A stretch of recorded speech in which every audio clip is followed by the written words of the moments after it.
안녕하십니까. 안전보건부 노윤혜 과장입니다. 연일 폭염 및 기승을 부리며 온열 질환으로 다수의 사망자까지 발생하는 요즘 온열 질환의 유의 부탁드리며 열사병 예방 3대 안전 수칙에 대해 간략히 말씀드리도록 하겠습니다. 우선 진행할 순서부터 보도록 하겠습니다. 폭염 특보 발령 기준과 온열 질환의 종류, 사례, 그리고 열사병 예방 3대 기본 수칙인 물, 그늘, 휴식, 마지막으로 응급사항에 대처하는 방법으로 진행하도록 하겠습니다. 첫 번째, 폭염특보 발령 기준입니다. 일 최고 체감 온도가 33도 이상 상태가 2일 이상 지속될 경우에는 폭염주의보고요. 35도 이상의 상태가 2일 이상 지속될 경우에는 폭염경보로 진행되게 됩니다.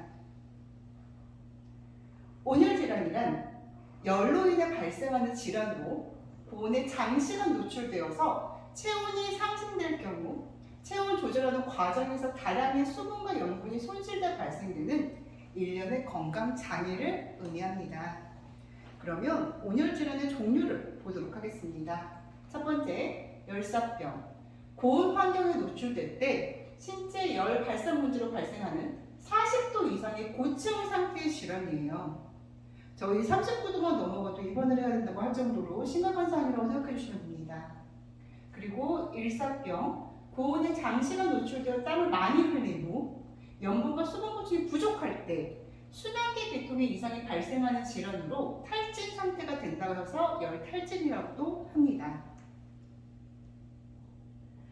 다음 열경련. 땀을 많이 흘리면서 수분만 보충했었을 때 체내 염분 부족으로 근육의 경련이 일어나는 상태를 열경련이라고 하고요. 그리고 수분 배출량이 흡수량보다 많아서 발생하는 질환인 탈수증이 있습니다. 다음 온열 질환 사례를 보도록 하겠습니다. 첫 번째 재해 사례입니다. 한여름 건설 현장에서 야외 작업을 하고 있던 재해자가 점심시간 이후 휴식 시간이 없이 작업을 실시하고 오후 4시경 파라솔에서 휴식을 취하는데 급작스럽게 현기증을 느끼며 쓰러졌고 쓰러진 재해자를 병원으로 이송해서 치료를 했지만 결국 사망한 사건이었습니다. 그럼 어떠한 문제가 있었던 걸까? 우선 첫 번째, 설치된 파라솔 그늘 면적이 협소했어요. 그래서 제대로 햇빛으로부터 차단을 받지 못했고요. 의자 등이 비치되어 있지 않아서 5개 작업장이 휴식 공간으로 매우 부적절했고 저희가 휴식 시간 없이 진행됐다고 말씀드렸잖아요. 적절한 휴식 시간이 부여되지 못했습니다. 그럼 어떻게 해야 될까요?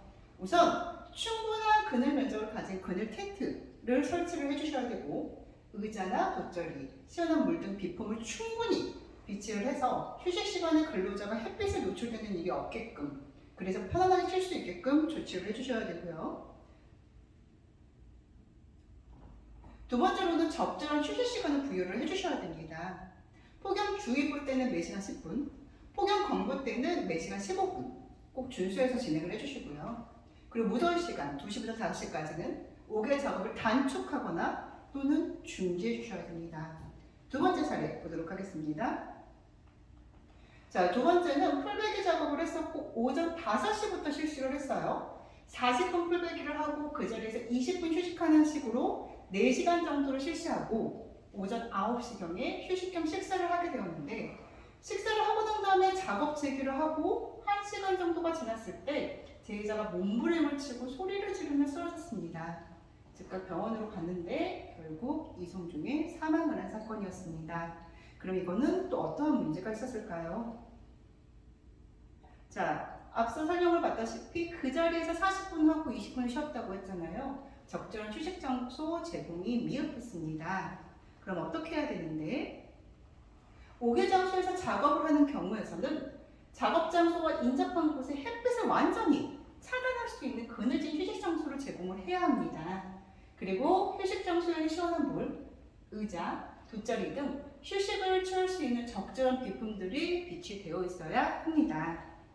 자, 그러면 열사병 예방 3대 기본 수칙 아주 기본적이지만 꼭 짚고 가도록 하겠습니다. 첫 번째, 시원하고 깨끗한 물을 제공함으로써 규칙적으로 물을 마실 수 있도록 독려를 해주셔야 되고요. 한꺼번에 많은 양의 물을 흡수하는 게 아니라 조금씩 자주 흡수할 수 있도록 해주셔야 되고요. 두 번째, 그늘. 작업 장소에서 근처 안전한 곳이어야 됩니다. 휴식 공간을 꼭 마련해 주셔야 되고 그늘막은 햇빛을 차단할 수 있는 게 필수적입니다. 그리고 근로자를 충분히 수용할 수 있도록 설치하고 의자, 돗자리, 음료수대 등 적절한 비품을 설치해 주셔야 됩니다. 마지막으로 휴식. 앞서 설명을 했다시피 폭염주의보의 경우에서는 매시간 10분씩, 폭염경보의 경우에서는 매시간 15분 이상을 규칙적으로 충분히 휴식을 취해주셔야 되고요. 무더위 시간이 2시부터 5시까지는 꼭 5개 작업을 중단하거나 또는 단축할 수 있게끔 해주셔야 됩니다. 근로자가 온열질환 발생 우려 등 급박한 위험으로부터 작업 중지를 요청하실 경우 즉각 조치도 해주셔야 합니다. 자, 그럼 응급사안이 발생해 되었을 경우 어떻게 조치를 해야 될까요? 자, 주요 증상 같은 경우는 우선은 높은 열과 빠른 호흡이나 맥박, 두통, 경련 또는 아예 반응이 없거나 반응 자체가 느리거나 쓰러짐 등이 발생되었을 경우 인근의 동료들 같은 경우는 즉각 의식 저하 여부부터 확인을 합니다. 이름을 부르거나 두들기거나 옆구리를 꼬집거나 자, 반응 여부를 확인을 해서 반응이 없다라고 하면 무조건 119부터 구조 신청을 해주셔야 되고요. 절대로 반응 없으신 분한테 물을 흘려주거나 수분을 섭취하게끔 해주시면 안 됩니다. 기도에서 막힐 수가 있어요. 근데 의식은 있어요. 의식이 있다고 하면 즉각적으로 시원한 장소로 이동을 해서 체온을 낮춰주고 수분을 섭취하고 휴식을 할 수 있게끔 해주십니다. 근데 그 이후에도 의식이 갑자기 소실되거나 증상의 개선이 없으면 똑같이 119 구조를 요청을 해주셔야 됩니다. 자, 근데 의식이 있는 상태에서 증상의 개선이 이루어졌다라고 하면 건강 상태를 수시로 확인을 하면서 가급적 귀가를 조치해 주시면 될 것 같습니다. 자, 지금까지 열사병 예방 3대 안전 수칙에 대해서 말씀을 드렸는데요. 나와 내 동료들을 위해 물, 그늘, 휴식 잊지 마시고 앞으로 2주가량 폭염이 지속될 예정이니 각별한 주의 부탁드리겠습니다. 감사합니다. 안전보건부 노윤혜 과장이었습니다.